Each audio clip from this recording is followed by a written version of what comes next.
Olá, saudações, sejam bem-vindas, sejam bem-vindos. Vamos falar para mais dicas de leitura para 2025, porque eu citei en passant um livro, né, que é o do Robert Musil, O Homem Sem Qualidades. Olha que calhamaço, finalmente achei o livro, né, que é da mesma coleção que relançaram lá o Montanha Mágica, do Thomas Mann, e é uma obra do mesmo calibre, podemos dizer assim, né? Mesmo tijolão, mais de 1000 páginas, que é do século XX, né? Ou seja, modernismo do século XX, já tem aqueles tijolos que nós já conhecemos, principalmente os volumes do Em Busca do Tempo Perdido, né? Do Marcel Proust, nós já lemos lá os 7 volumes, né? Temos o volumão do Montanha Mágica, do Thomas Mann. Temos lá o Jogo das Contas de Vidro, do Hermann Hesse, também foi lido. Tem Por Quem os Sinos Dobram, do Ernest Hemingway, estadunidense, né? Então, ou seja, esses livros calhamaço, né?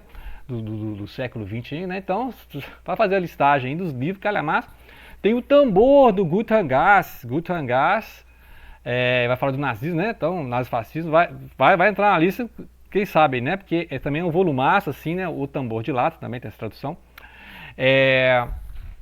São os famosos calhamaços do modernismo, né? E esse livro vai se passar em Viena, na Áustria, e ele vai contar a história de um homem sem qualidades. Aí que sensacional isso, ele vai contar a história do cidadão comum, o homem do mundo comum, assim como James Joyce conta a história do Leopoldo Bloom, que é o homem comum, que levanta de manhã, vai fazer compras, né? Tem que fazer o café da manhã para a esposa, vai trabalhar, volta para casa, né? Então, ou seja, aquele é homem comum, só que a forma como James Joyce contou a história foi contando toda a história da cidade de Dublin naquele dia, né?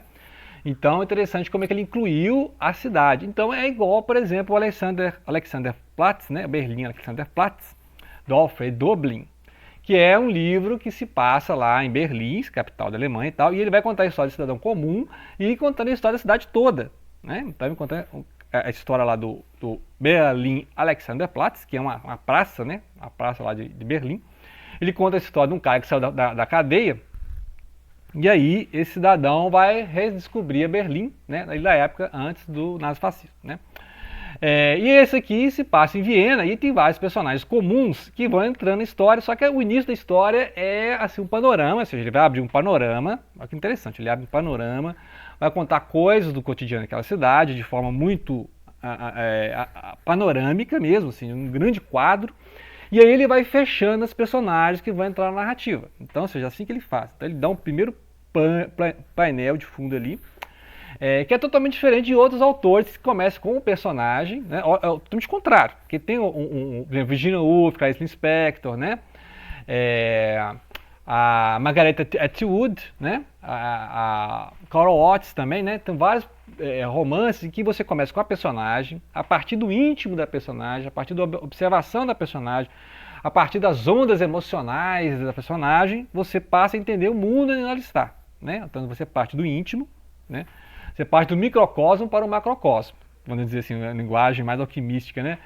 Mais esotérica, então é mais ou menos isso. Então, é mais hermética, né? Ou seja, você parte do indivíduo para o mundo, e aí você entende que época ele está, o que ele está sentindo. De repente, o autor pode nem falar que época que lugar que é, porque pode ser um sentimento universal, na história universal, que pode acontecer na China, no Brasil, na Austrália e tal, né? Então, e aqui não, aqui ele faz o sentido, ele vai fazer igual lá o Berlin Alexanderplatz, igual o Petersburgo, também a gente já leu aqui, né? Do Bieli, né? São romances igual Istambul, do Orhan Pamuk, que vai começar a cidade, né? Vai começar uma cidade, né? Um panorama, uma avenida, uma rua, os personagens andando ali, e aí depois ele vai inserir, né? Aí depois que ele vai inserir esse personagem que é o homem Ulrich, né? Ulrich, que é esse Ulrich, né? Pode ser também uma pronúncia, que é um cidadão que é um matemático, se não me engano aqui, né? Não comecei a ler o livro, estou preparando aqui, estou aquecimento para ler o livro.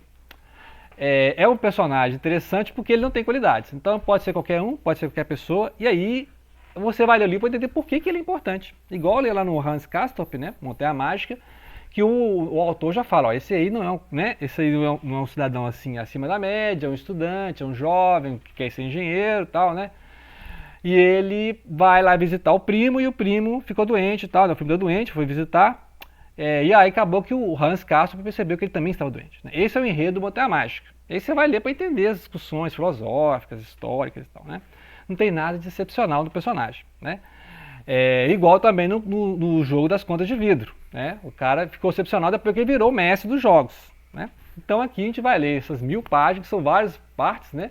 Estou marcando as partes aqui. São 3 partes, 1, 2, 3, mais a parte póstuma, né? Que foi publicada depois da morte do autor. Ou seja, ele não terminou ele não concluiu a obra, né? Igual o Kafka lá, que tem um processo que depois o pessoal fez a montagem do livro, né? Até a ordem são diferentes a cada edição. Ok? Então fica a dica de leitura, né? Que é O Homem Sem Qualidades. Ou seja, eu não falei nada do enredo do livro, né? Eu só falei da época, do contexto e que está na lista dos desafios, né?